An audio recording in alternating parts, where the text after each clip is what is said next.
For those of you just joining us, we're here with Dr. Simran Rattan, who is an expert in spirituality and wellness and medicine and integrative medicine, and is a wellness and spirituality coach. She is in Toronto, Ontario. Her background training is in family medicine, and she has expert training with Dr. Andrew Weil, who is the I'll say it gently now, the father of integrative medicine. Let's jump into some practical tips about how does one develop that level of spirituality? How does one even figure out what their spirituality is, and how does then one apply it to their wellness?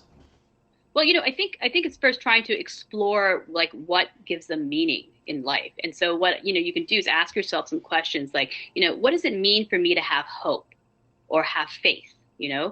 How can I implement that to uplift myself when I am feeling down? Literally get a piece of paper. And I'm always big on getting a piece of paper, get a journal, write it down, because when you write it down, you're being intentional, and it's going to be very clear for you on what you've written down. And sometimes you see it back on paper and you're like, oh, this is what gives me meaning. So I know I threw out a lot of questions there, but everything has to align with what's important to you, what's meaningful to you. But if you don't know that, then it's going to be hard for you to seek that as well. What is mind-body medicine? Who practices mind-body medicine? How does that get delivered to our in New York we call them our patients. In the rest of the world we should probably call them our healthcare partners. How do we deliver that? How does that get delivered to patients? How do we communicate tenets of mind-body medicine? The mind-body medicine, basically it's saying that our mind is really affecting our body, right? But when you go further into mind-body medicine, it's really talking about how we can trigger that relaxation response in our body. And so mind-body modalities are things like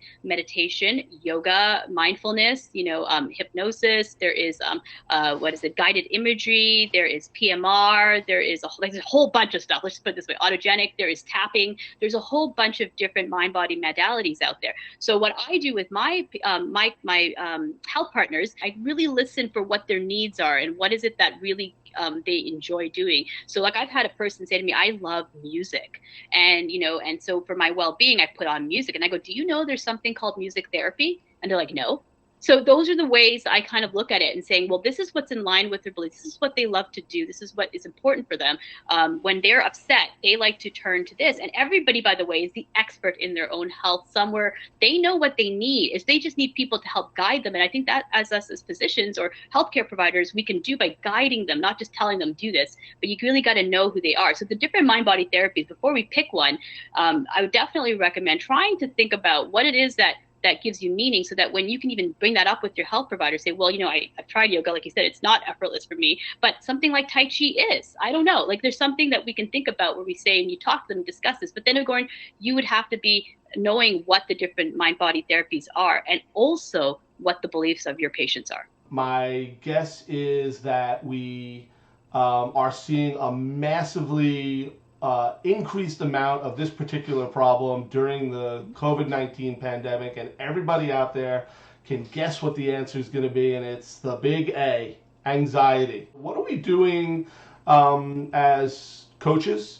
as a coach, as a teacher, as an educator, as a health partner? Yeah. Take me through that, Dr. Rattan.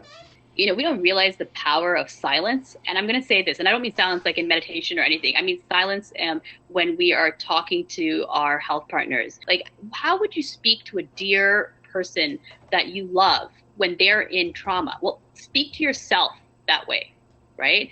And in anxiety, sometimes if you're really panicky, then I actually recommend to bring yourself down before you can even ask yourself those questions is breath work, like 4, 7, 8 breaths just to kind of calm yourself. But that's the Dr. Andrew Weil breath technique. It's a 4, 7, 8 breath. I mean, you can Google it. It's all over the place on the internet. So you could easily do that just to kind of calm your nerves down. I recommend making sure you're eating healthy. Our gut and our brain are connected when it comes to mental health. So the foods we eat really affect what's called our microbiome, and those triggerings from the microbiome to our brain and the mental health is all part of that as well. So making sure you're eating really healthy foods helps with decreasing anxiety. The more sugar you have, the more you're going to change that microbiome, and the more signaling is going to be off. Things like exercise also really helps. One of the biggest thing, and I think this is a big problem that we forget to do is we should write prescriptions for exercise. And I mean, I do that. I said, we actually have an exercise physiology team in our clinic who literally will sit down and work with our clients. But basically one of the things is looking at how can we do everything, because it's not, anxiety is not just based on one thing. It's not just mental health. It's the full aspects, the body, the mind, and the spirit, and the needs of all of those. So you have to nourish all aspects to have optimal health.